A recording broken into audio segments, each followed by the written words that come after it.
tua vida é fora do padrão. Enquanto você acha Atos 12, deixa eu falar. A Bíblia vai dizer que Deus fala com Samuel. Samuel, ele vai na casa de Jessé, e ele está lá para escolher um novo rei sobre Israel. O padrão que estava sendo usado era Saul. Mas Deus fala agora para Samuel: não te atente para a aparência, porque Samuel estava olhando para Eliabe. Eliabe, quando o profeta Samuel olha para Eliabe, ele está tendo a referência daquilo que era do passado. E o Senhor está dizendo que eu vou fazer não tem nada a ver com aquilo que passou. Eu vou fazer algo totalmente diferente, não tenha nada a ver com os padrões do passado. O padrão mudou e é algo novo. Agora é o tempo de Davi. Quem está comigo aqui, diga amém. Diga mais alto: não é Eliabe. 3 pessoas falaram, diga: não é Eliabe. Diga bem alto: o padrão mudou. Quando você está achando, levanta a tua mão direita, deixa eu liberar uma palavra. Eu vinha do carro para cá e eu via tanta coisa acontecendo nesse lugar, e o Espírito Santo falava: ei, diga para o meu povo que a partir de hoje eu vou liberar novos acessos. Novo acesso, Deus vai te dar novos acessos a novas pessoas, novas oportunidades, novos lugares e novos recursos. Se tivesse alguém para dar glória, Deus vai te dar novos acessos a partir de hoje.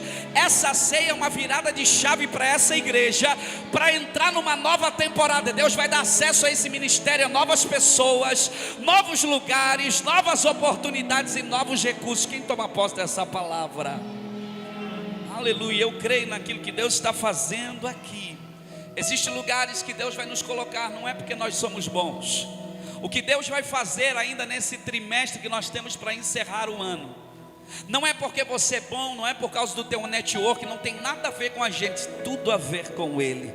É porque Ele é bom, a sua misericórdia dura para todos sempre. A graça tem a capacidade de nos colocar em lugares que pela nossa força nós nunca iríamos acessar. Te prepara para colocar o teu pé em lugares onde pela tua força você jamais poderia entrar. Você está crendo que eu estou? Tem alguém que está pegando a palavra aqui? Eu já vou ler aqui, mas eu sinto liberar isso aqui.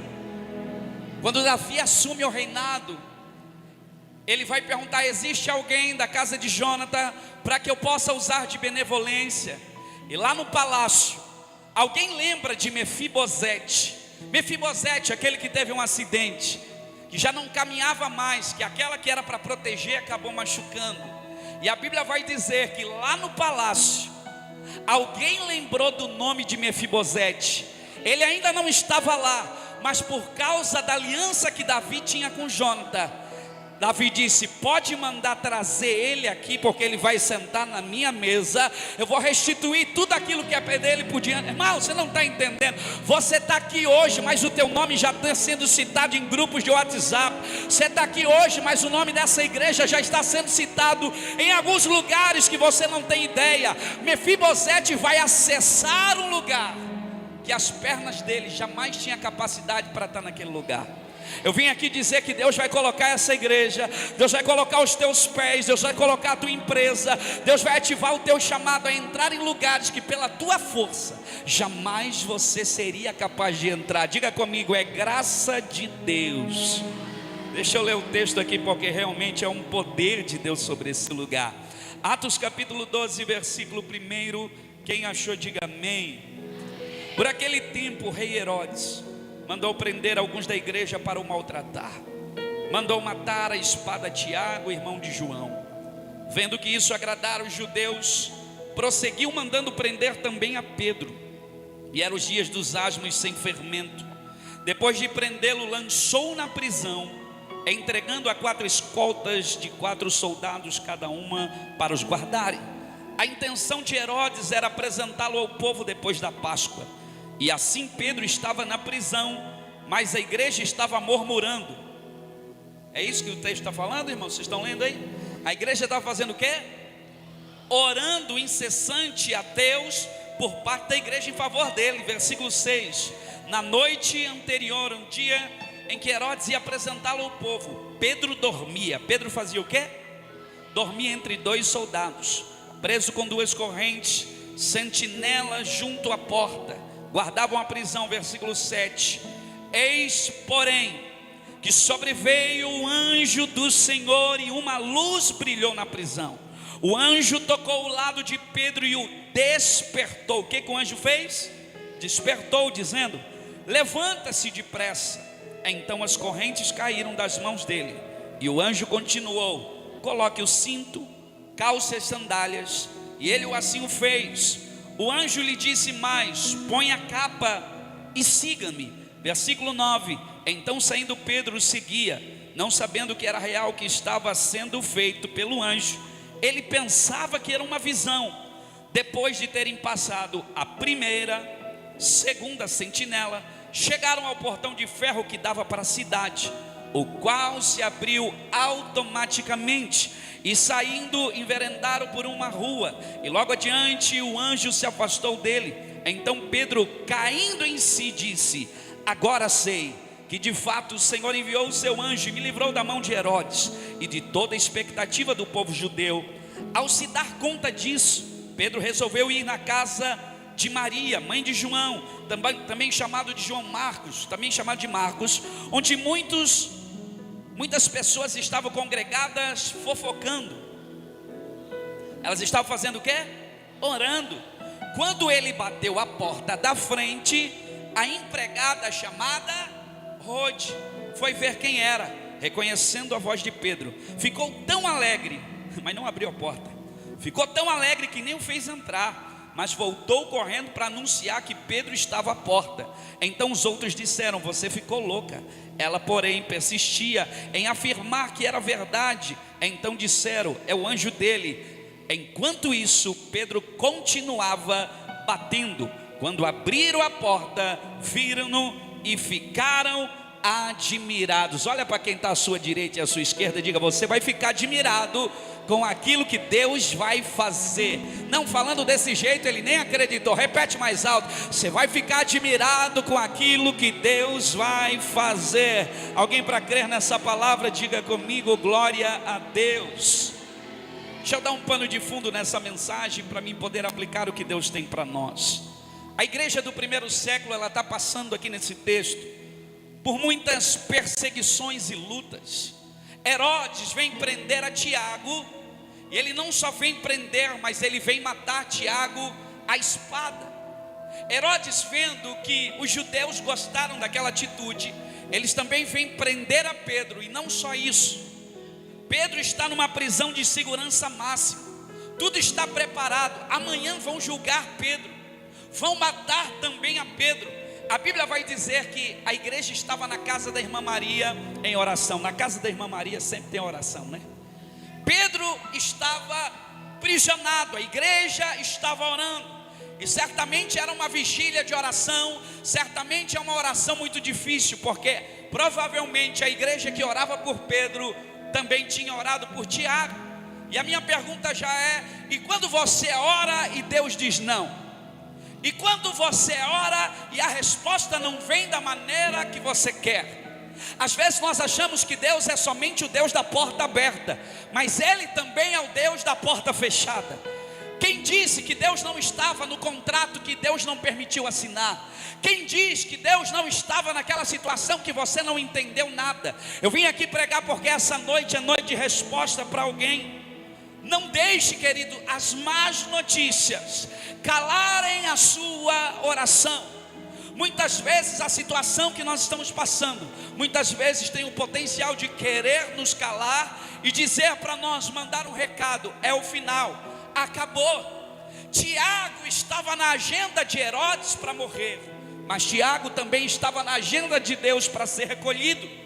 Pedro estava na agenda de Herodes para morrer, mas não estava na agenda de Deus para ser recolhido. Irmão, deixa eu falar, quando você está na agenda de Deus para viver, não tem perseguição, não tem luta, não tem doença, não tem capeta, não tem inferno que se levante para roubar aquilo que Deus tem para você. Levanta a sua mão, deixa eu liberar. Nada vai impedir o que Deus tem para você. Posso ouvir um amém?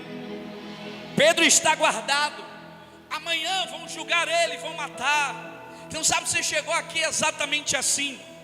Eu quero falar algumas coisas. E a primeira coisa que eu quero falar desse texto é sobre o momento que Pedro estava passando de pressão. Não é fácil passar pressão. Eu estou pregando aqui para gente que no primeiro semestre disse assim: eu não aguento mais, eu vou parar.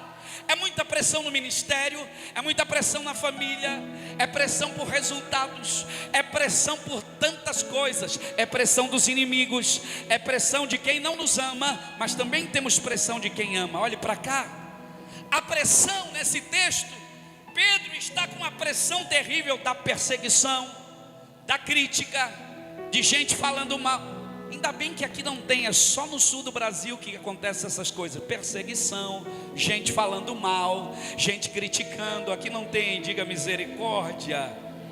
Só que a pressão, eu aprendo com esse texto bíblico, a pressão nem sempre é algo ruim.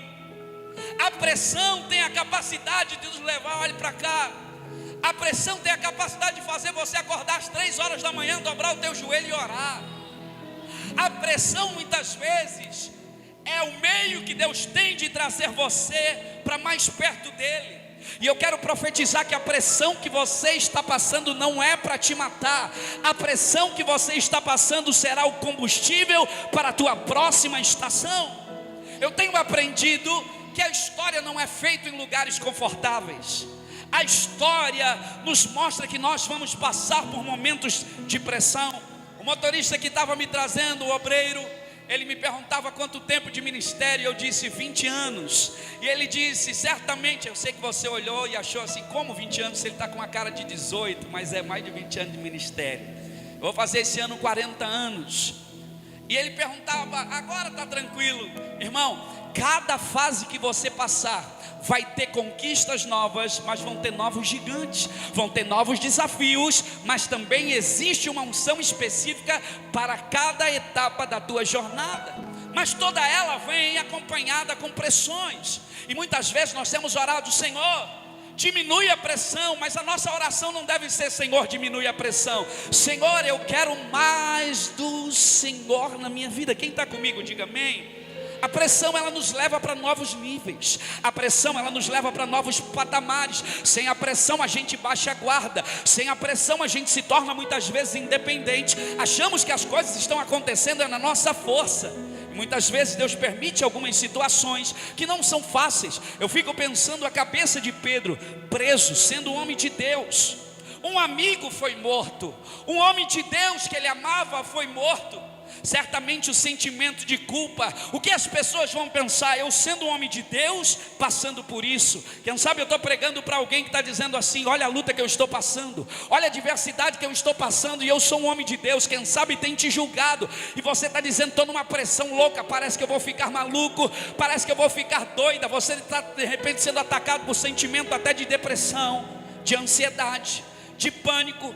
De repente você mesmo sendo crente, o diabo atacou a tua mente dizendo assim: tira a tua própria vida. Você não tirou porque você sabe que você está forte espiritualmente, mas as tuas emoções nós precisamos cuidar. E nesses momentos de pressão, como Pedro está preso, eu fico pensando ele, imaginando: amanhã eu vou morrer, amanhã vão me julgar, mataram o Tiago à espada, certamente eu vou ser o próximo.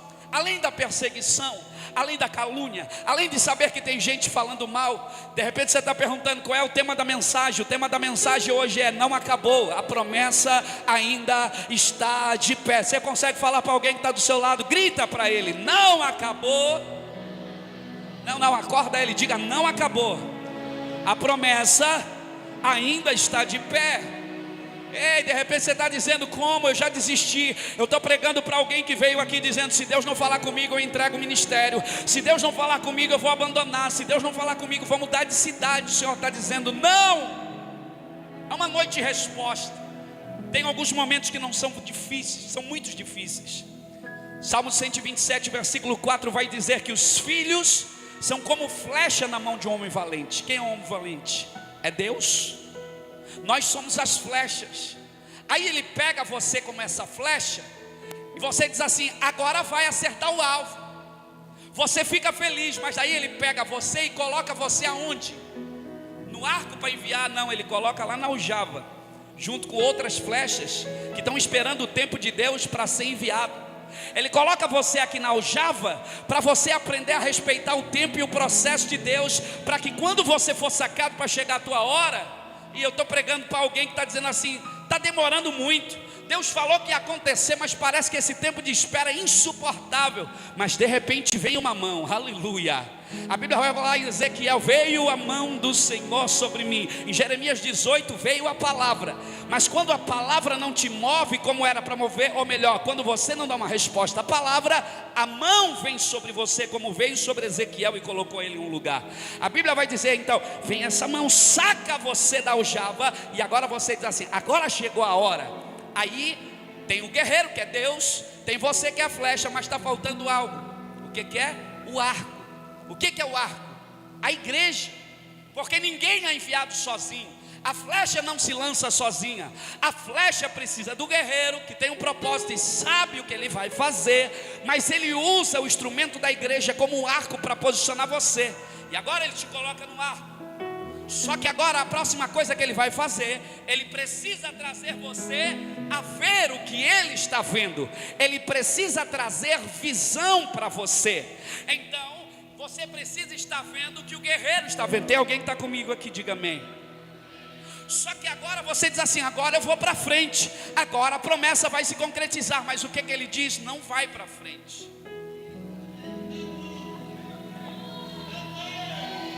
Pastor, não aguento mais. Pastor, vou desistir. É muita pressão com meu filho, com meu casamento, com a minha casa. O diabo está dentro, eu vou desistir. Não desista.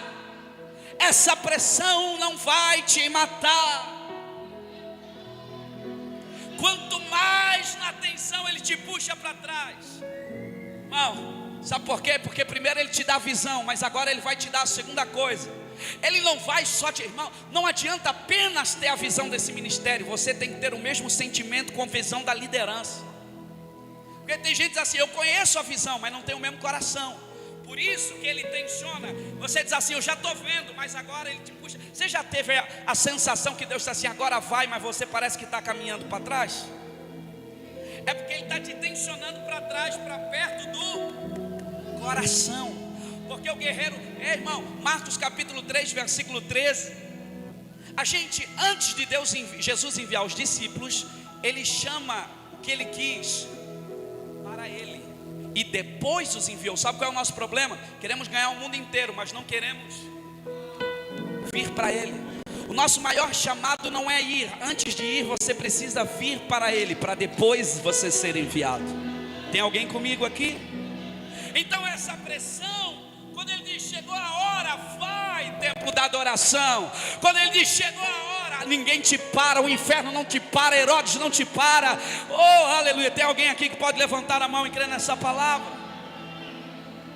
Além da pressão, tem uma outra coisa que Pedro está dentro da prisão, que ele sofre, é a dor da perda. Eu estou pregando aqui para alguém que de repente está dizendo assim: está doendo demais, pastor. Essa dor não é para te matar. Essa dor é porque você está gerando algo. Tem alguma mulher grávida aqui? Levante a mão. Pelo menos que saiba que tá. Tem uma ali, aleluia. Tem mais alguma mulher grávida? Quando a mulher está grávida, que vai chegando a hora, que a criança vai sair para fora, olha para cá, o que acontece? As dores vão aumentando. Mas aquela dor é para matar a mulher grávida? Não. Aquela dor é um sinal do que está dentro vai vir para fora logo logo. Se tivesse alguém para entender, eu vou repetir. Essa dor não é para te matar. Essa dor é só um sinal do que está dentro vai vir para fora. E quando aquilo que está dentro vir para fora, a dor, a lágrima vai ser secada, vai ser seca. E agora o teu rosto vai ter sorriso, vai ter alegria. Tem alguém aqui para crer? Você está gerando. Coloca a mão na tua barriga e diga assim: eu estou gerando a promessa. Anote aí. Número 1, quem está gerando a promessa? Você já viu mulher grávida? Mulher grávida, quando está gerando, ela descobriu ontem que estava grávida. Até agora ela estava fazendo academia, limpando a casa, mas ela descobriu ontem que está grávida. Como é que ela já está hoje? Número 1, quem está gerando muda o jeito de caminhar. Número 2, quem está gerando não pode comer qualquer coisa. Aquilo que você comia antes não pode comer mais, senão você pode comprometer aquilo que está dentro de você. Por isso, para de ficar vendo qualquer coisa na internet. Vem se alimentar na igreja com o alimento que o teu pastor está te entregando todo dia, para que você não venha comprometer o projeto de Deus dentro de você. Número 3, quem está gerando muda a vestimenta. Aquilo que te servia antes já não te serve mais. Tem gente que está passando vergonha, está trazendo para essa estação vestimenta que era da outra e está passando vergonha. É igual gente que está com um monte de roupa lá esperando o dia de emagrecer. Eu falo ou você fala para ele? Quarta coisa, você já viu banco, fila de banco? Antigamente tinha, agora é tudo aplicativo. Estava aquela filona do banco, de repente, quem é que chega no banco? A grávida. Ela passa e vai olhando para todo mundo na fila. E ela vai lá na frente. E ela é atendida na frente de todo mundo. Sabe por quê? Porque quem está gerando tem prioridade. Deus, eu estou pregando aqui para alguém que você acha que essa dor é para matar. Essa dor é um sinal que você vai gerar algo. O Senhor está dizendo: vou te colocar lá na frente, porque você vai ter prioridade naquilo que eu tenho para você. Por isso, levanta a mão, levanta a mão. Vem um tempo de aceleração de Deus, porque chegou a hora. Não acabou, não é o final, é só o início de algo melhor e algo maior. Se tem 14 pessoas para levantar a mão e dar um grito de glória a Deus nessa palavra. Glória a Deus. Pedro está preso. Irmão, a gente precisa entender, Pedro precisa entender uma coisa. Tiago morreu, mas você está vivo, Pedro. Alguém foi embora da sua vida, mas você precisa continuar. Eu preciso dizer uma coisa aqui nessa noite: nem todo mundo vai para a próxima fase com você. Sabe por quê? Porque tem gente ao nosso lado que tem cara de piedade, de ajuda, mas que Deus levantou para estar no nosso lado somente no dia da nossa dor. Porque eles até conseguem ver você chorar, mas eles não conseguirão, eles não suportarão ver o sorriso do teu rosto e o azeite na tua cabeça. Gente que nos ajudou no começo do ministério, mas não vai para a próxima fase. E deixa eu falar uma coisa: deixe ir. Não queira levar para o teu futuro quem te considera passado. Ei, irmão, deixa eu falar isso para você: não trate como prioridade quem te trata como uma opção. A gente precisa entender que tem gente na nossa vida que foi um ciclo. Enquanto você não aprender a encerrar ciclo, Deus não vai começar novos ciclos. Então deixe ir. Tiago foi, mas eu não posso ficar paralisado. Tem gente que está paralisado, não cantou mais, não pregou mais, disse: eu só vou para a igreja e você é só um crente de banco, se é que existe crente de banco. E disse: por quê? Porque eu tive decepção. Sabe por quê? Porque tem gente que foi uma bênção na sua vida e na minha vida, mas que Deus precisa levar para outro lugar, ou de repente até recolher. Sabe por quê? Porque pode se tornar uma muleta no nosso ministério. A gente está tão dependente daquela pessoa que, se não cuidar, se torna um ídolo na nossa vida. Quem está aí? Vocês estão aí? Não vai embora não. Irmão, deixa eu falar, um momento ruim não muda o decreto de Deus para você. A palavra que Deus liberou, o decreto que foi liberado ainda está de pé, mesmo que você tenha passado o pior momento da sua vida. Eu não sei quem foi embora, eu não sei quem se foi, mas a promessa continua independente de quem foi embora. Abraão, em Gênesis capítulo 12, Deus fala: sai da tua parentela, eu vou te mandar para um lugar, vou te dar um lugar maravilhoso. Só que ele não era para levar ninguém. Gênesis capítulo 15, nós vamos aprender que ele leva Ló. Você conhece a história. E há um rompimento que não precisava ter em Gênesis 15, se ele não tivesse levado Ló. Em Gênesis capítulo 22, Deus diz: pega o teu filho Isaque e vai da região dos montes Moriá. Você vai preparar um altar e sacrificar. A Bíblia vai dizer que quando ele chega no limiar do monte, ele pede para os moços: fiquem aqui, porque nós vamos subir lá e depois de ter adorado nós voltaremos. Ele aprendeu que para o lugar do sacrifício, o lugar da intimidade, nem todo mundo está preparado para ver você sacrificando o teu Isaac. Então tem gente que não pode, você não pode dar acesso a todas as pessoas em todos os momentos da tua vida. Nós precisamos entender os níveis de relacionamento e o que Deus está pedindo. Quem está comigo, diga amém. Pedro está preso. Olha só, o que me chama a atenção é o ambiente onde ele está. Escute, às vezes você está orando e nada está acontecendo aos teus olhos. O fato de você não estar vendo não significa que não está acontecendo. Quando Deus não muda as circunstâncias, é porque Ele está usando as circunstâncias para mudar você, está mudando algo dentro de você. Você está dizendo assim, não estou vendo mudança. Não, mas a mudança está começando em você, no teu nível de fé, no teu comportamento, no teu amadurecimento. Quem está comigo aqui, diga amém. A Bíblia fala que enquanto ele está preso, a igreja está orando. Só que me chama a atenção, que eu perguntei ao texto, é como é que Pedro está dormindo. Tem sentinelas, tem guarda, uma prisão de segurança máxima. Ele está preso nos pés, nas mãos. Só que ele está dormindo. Pedro está dormindo. A igreja está em oração, mas ele está dormindo. Eu perguntei, Deus, como é que alguém dorme no meio de uma circunstância dessa? E o Senhor me lembrou de Salmo número 3, versículo 5. Eu me deito e logo durmo, porque o Senhor que me sustém. Sabe o que eu aprendo com esse texto? Que descansar em meio à adversidade é um nível de fé. Existem momentos que não tem o que você fazer, você se sente paralisado. Você diz, Deus, eu quero agir, mas eu não consigo. Sou um homem de Deus, tenho uma promessa, mas olha como eu estou. Eu me sinto paralisado. Você já sentiu assim em algum momento? Você quer ir, você quer fazer, mas parece que há prisões, há grilhões querendo prender você. Só que ele estava descansando. E sabe o que eu aprendo? Que o descanso da fé é melhor do que o trabalho da ansiedade. Eu preciso entender esse lugar da fé.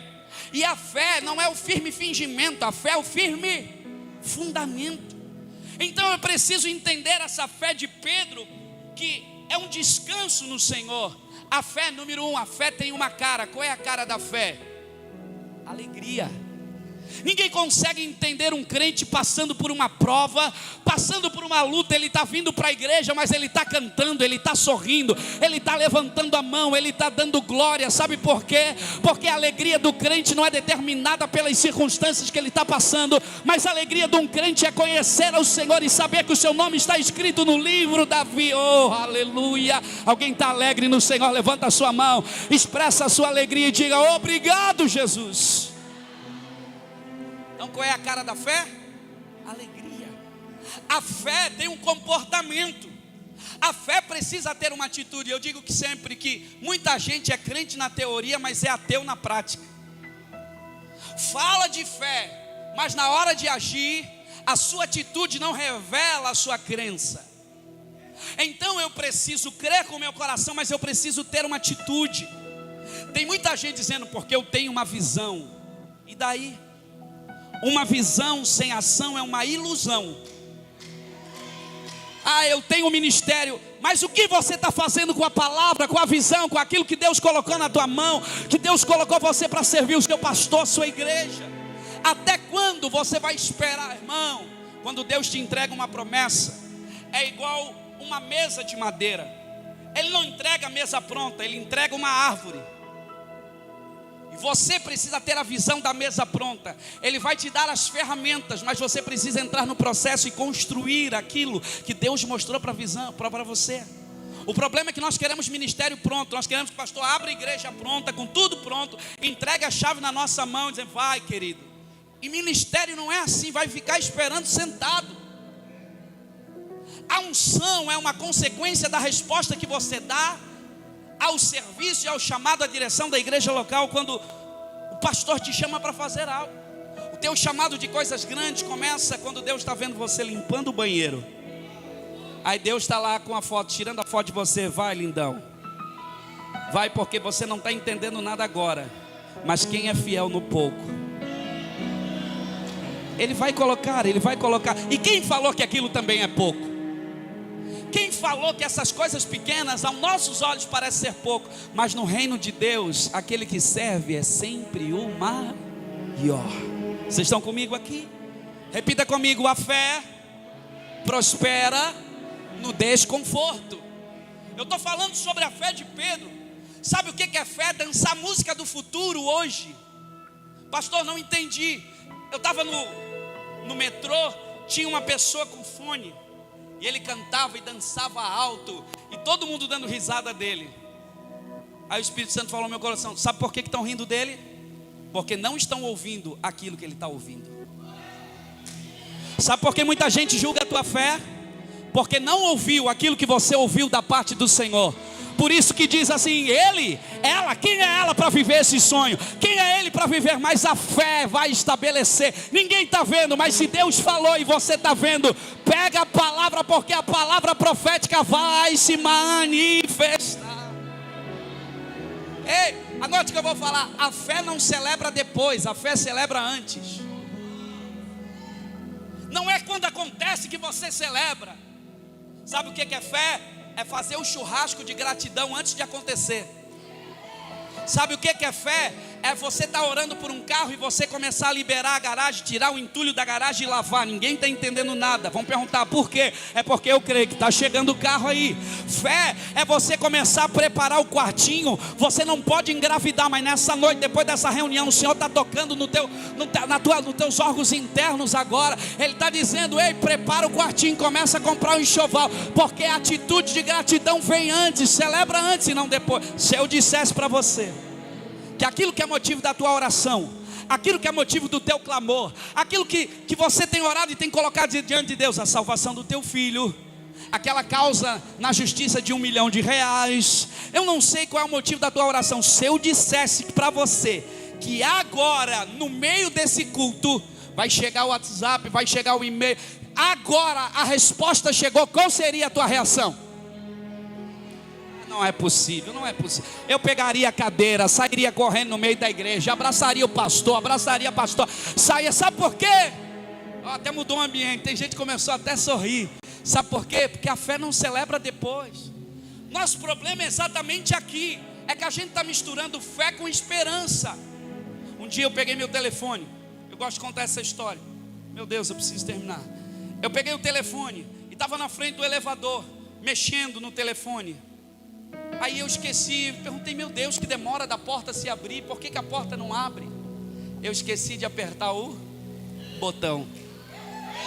Naquele momento, o Espírito Santo falou comigo: filho, assim tem muita gente na igreja, esperando portas se abrir, que nunca apertou o botão da fé para receber. Porque a esperança, ela é rica em esperar, mas ela é pobre em receber. Por isso eu preciso apertar o botão da fé, me comportar, ter um comportamento da fé para aquilo que vai vir. Tem alguém que está comigo aqui? Diga amém. Aleluia. A igreja está orando. Ei, irmão, uma igreja que ora move o mundo espiritual. Onde você não pode chegar, a sua oração vai chegar. Só que a gente precisa entender que a oração, ela não é um botão de emergência para quem está desesperado. A oração é o estilo de vida do justificado. A oração deve ser o nosso estilo de vida. Uma igreja que ora acelera, uma igreja que ora, o mundo espiritual não pode parar. E por causa da oração da igreja vai começar a ter um rebuliço. Eu vou repetir: por causa da oração da igreja vai começar a ter resposta, vai começar algo a acontecer nessa história. O anjo vai se manifestar. Aonde você não pode ir, a tua oração vai chegar lá. E é interessante que a libertação começou de dentro para fora e não de fora para dentro. Foi lá dentro. O anjo foi lá, a presença que se manifesta em meio à adversidade foi lá. Agora o anjo vai dar algumas instruções. O anjo vai dizer: Pedro, chegou a hora de recomeçar. Pedro, prepararam as flores, prepararam o teu funeral. Mas Pedro, eu vim aqui hoje dizer que o teu funeral hoje foi cancelado. Aquilo que o diabo disse que tinha acabado, não acabou, é só o começo. Fala para alguém que precisa ouvir isso: não acabou, é só o começo. Ei, o diabo planejou vergonha, mas hoje o Senhor está dizendo: ei Pedro, você não vai sair pela porta do fundo envergonhado, você vai sair pela porta da frente, porque onde era vergonha, Deus vai trazer dupla honra. Levanta a mão para pegar essa palavra. Quero profetizar: onde era vergonha, Deus vai trazer o quê? tão fraco. Deus vai trazer o quê? Dupla honra. Pedro se manifesta, o anjo se manifesta, diz: Pedro, desperta. O que Deus vai fazer, você precisa despertar. Desperta, levanta. Aí Pedro podia dizer: como é que eu vou levantar com essas cadeias no meu pé? Irmão, pare de questionar as direções de Deus no meio da adversidade. Pare de questionar a instrução do céu para você. Ei, escute o que eu vou falar. Quando Deus te dá uma direção, quando Deus libera uma palavra, Ele não está só comunicando. A palavra que Ele liberou já tem poder para cumprir o propósito no qual ela está sendo enviada. Se Deus falou compra, compra. Se Deus falou não vai, então fica. Se Deus disse vai, vai. Se Deus falou vende, vende.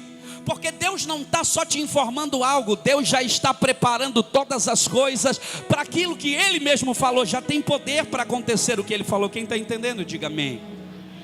Ele diz: levanta, levanta, porque você não vai precisar mais lidar com aquilo que te prendia antes, não vai te prender mais, vai ter libertação hoje aqui.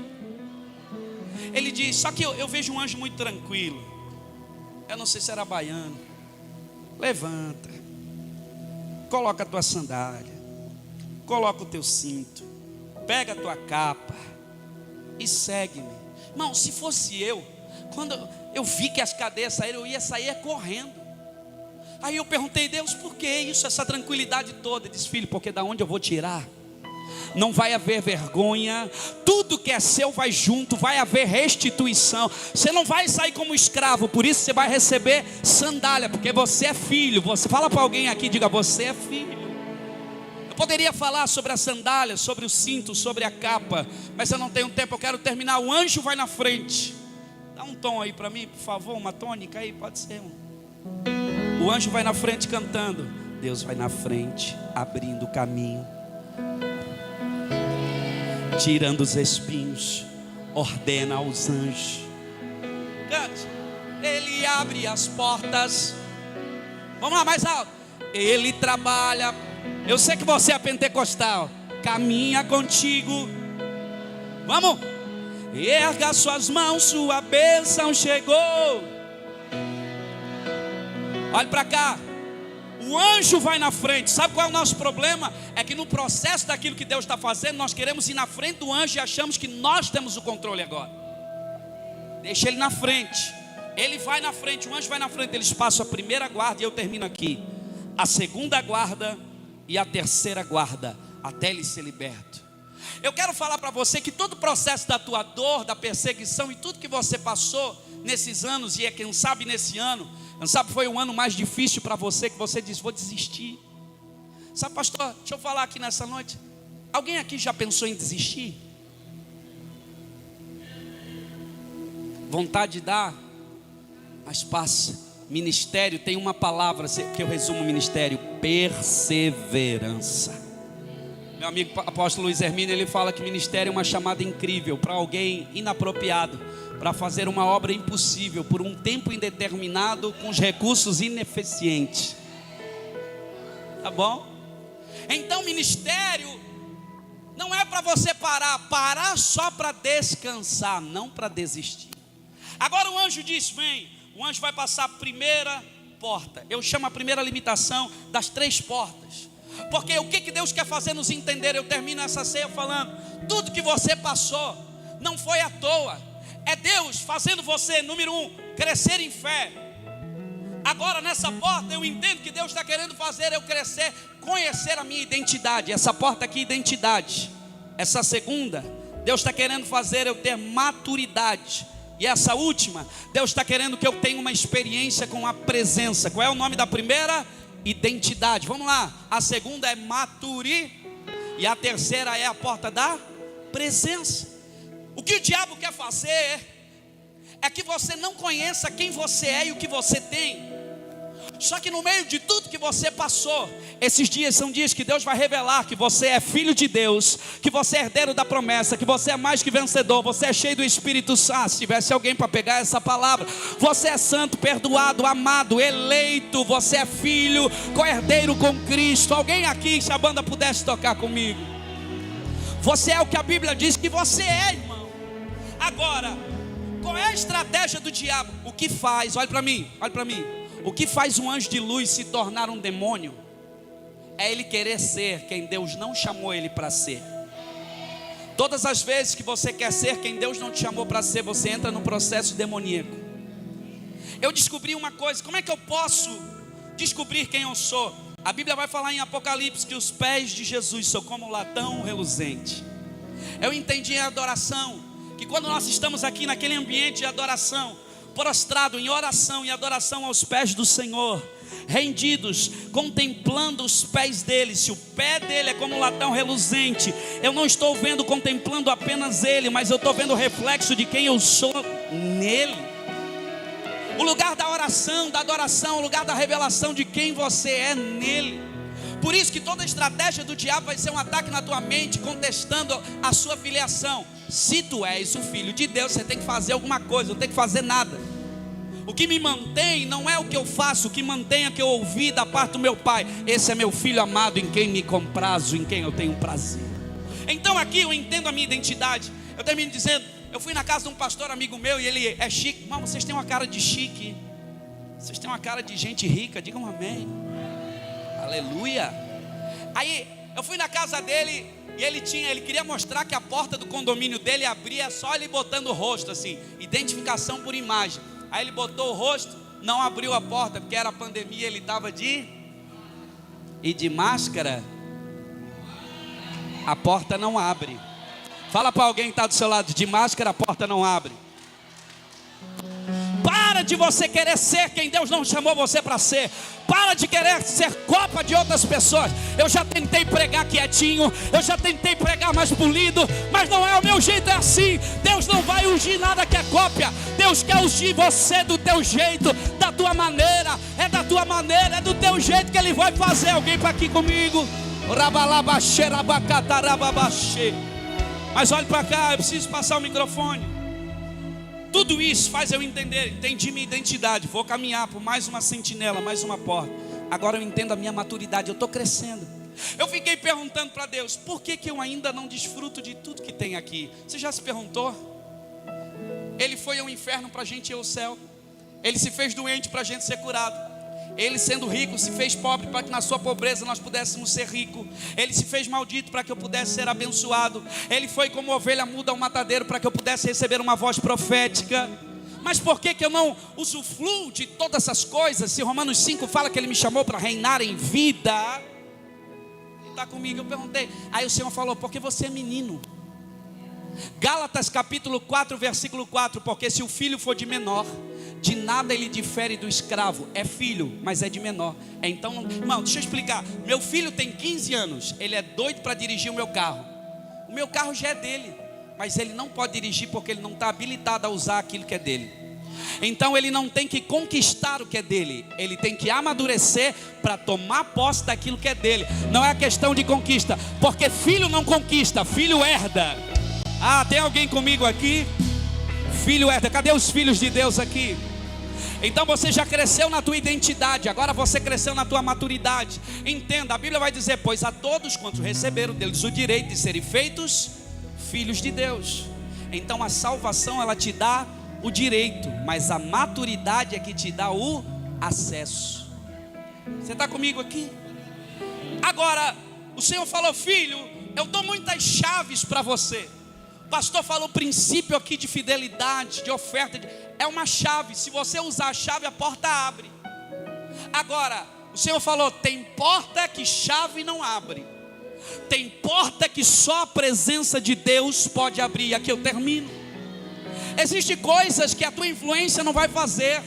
Existem coisas que o teu network não vai fazer. Existem coisas que só a presença de Deus pode fazer. Ei, irmão, eu posso nessa noite chamar você aqui na frente, posso botar minha mão na tua cabeça e transferir o poder, mas eu não posso transferir a presença, porque para a presença permanecer, você precisa construir um altar. Tem alguém que está aqui comigo, e essa presença está aqui nesse lugar, esse poder está aqui neste lugar. Eu tenho um filho do meio, um filho de 12 anos, e o filho do meio é o filho do avivamento. Eu cheguei no shopping, ele começou assim na frente da porta. E a porta começou assim, abrir e fechar. O segurança estava no lado, como aquele irmão estava lá. Começou a me olhar, tipo assim, você não vai fazer nada. E eu morrendo de vergonha, disse, filho, sai daí. Ele, pai, que maneiro, abre e fecha. Quem é que está com o botãozinho apertando? Eu disse, não tem ninguém, filho. É isso aqui, é o sensorzinho de presença. Quando tem presença, a porta abre. Quando não tem, a porta fecha. Tem alguém que está entendendo aqui? Tem alguém que entende que a presença de Deus está aqui na tua vida, vai escancarar a porta. A Bíblia vai dizer que quando Pedro vai chegando, só o fato deles olhar para o portão essa semana, tem porta que vai se abrir sem você fazer força. Tem portas financeiras que vão se abrir, que você só vai dizer, Senhor, eu quero entrar, eu preciso passar. Você só vai passar, as portas vão se abrir. Por causa de quê? Por causa da presença, por causa da glória. Aí eu lembrei do texto, quando Faraó está vindo atrás do povo de Israel, Moisés está indo. O sensor da presença. Moisés tem presença. O que o mar fez? Faraó disse assim, se deu certo para ele, vai dar certo para mim. Tem gente que não sabe o seu segredo, mas que o segredo dessa igreja é a presença. Ei, tem gente que prega mais que a gente. Tem gente que fala mais bonito que a gente. Lá na minha igreja, na minha cidade, tem gente que tem uma estrutura bem melhor. Aí tem um negócio. É igual mulher grávida, eu quero comer um negócio, mas ela não sabe dizer. Tem um negócio, mas a gente sabe o que é presença de Deus nesse lugar. O faraó disse, eu vou. Quando ele chega lá, o sensor de presença. Esse não tem presença. O que a porta fez, o mar fez? Levanta a tua mão, quero declarar um tempo de portas abertas. A Bíblia vai dizer que então ele sai e vai para a rua, o anjo se afasta dele. Então ele vai agora para a casa da irmã Maria. A minha pergunta é, para onde você vai quando o teu milagre acontece? Agora não preciso mais ir para a igreja, né? Já comprei o carro, agora já está tudo bem. Ele disse, não. Tudo que aconteceu aqui, essas portas que abriram aqui, é porque tem uma igreja, é porque eu estou num lugar de oração, é porque eu tenho alguém que orou por mim. A tua avó orou por você, para você viver o que você está vivendo hoje. Tua mãe orou por você, teu pastor tem orado por você. Não diz respeito a você. Aí ele tem que bater na portinha de madeira. Só que a Bíblia fala, e perseverou em bater na porta. A minha pergunta para o texto foi, por que essas portas foram tudo abrindo assim? E aquela portinha de madeira que parecia ser tão simples, que não tinha soldados ali, demorou tanto para abrir.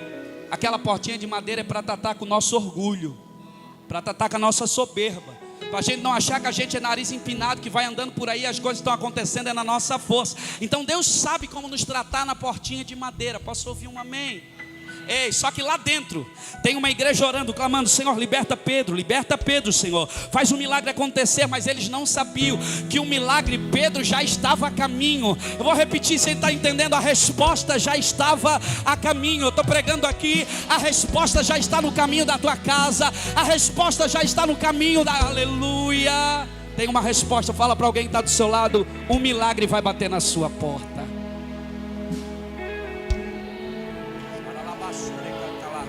A Bíblia vai dizer então que Rode abre a porta.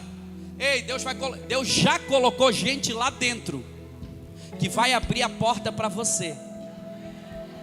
Tem gente que é como Rode, tem um ministério de Rode. No começo ninguém acredita.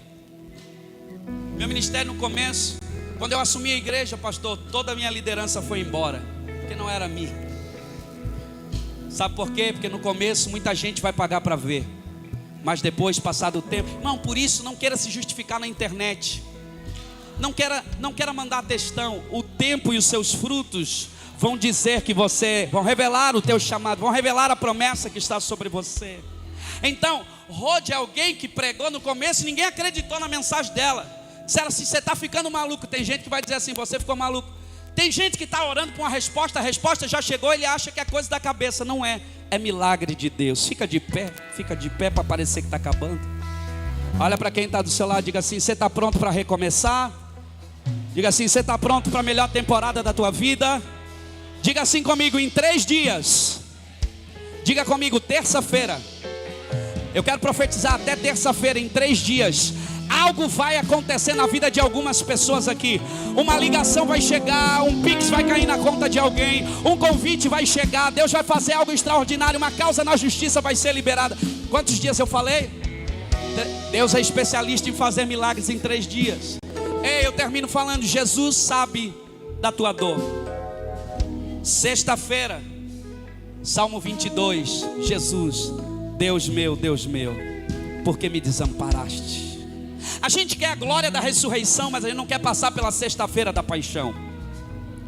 Deus meu, por que me desamparaste? Olha para cá, se a sexta-feira é o Salmo 22, o sábado, o dia do silêncio, é o Salmo 23, versículo 4. Ainda que eu ande no vale da sombra da morte, não temerei mal algum, porque tu estás comigo. É o dia do silêncio, é dia dele ir ao inferno, tomar a chave do inferno da morte. Ei, quem sabe você está passando pelo dia do silêncio, que você ora e não vê resposta. Deixa eu falar, o silêncio de Deus é mais poderoso do que qualquer voz do inferno gritando no seu ouvido. Então, se a sexta-feira é o Salmo 22, o sábado é o Salmo 23, o domingo é o Salmo 24, o que está escrito lá? Levantai, ó porta, as vossas cabeças, para que entre o Rei da Glória.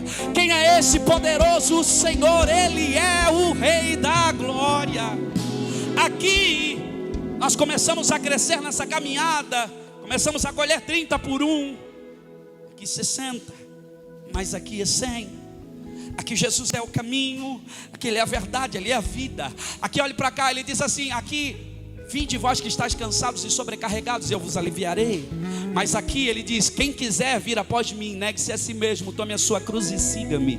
Mas aqui Ele diz, ide por todo o mundo, pregai o evangelho a toda criatura, quem crer e for batizado será salvo, quem não crer será condenado. Quem está entendendo essa palavra?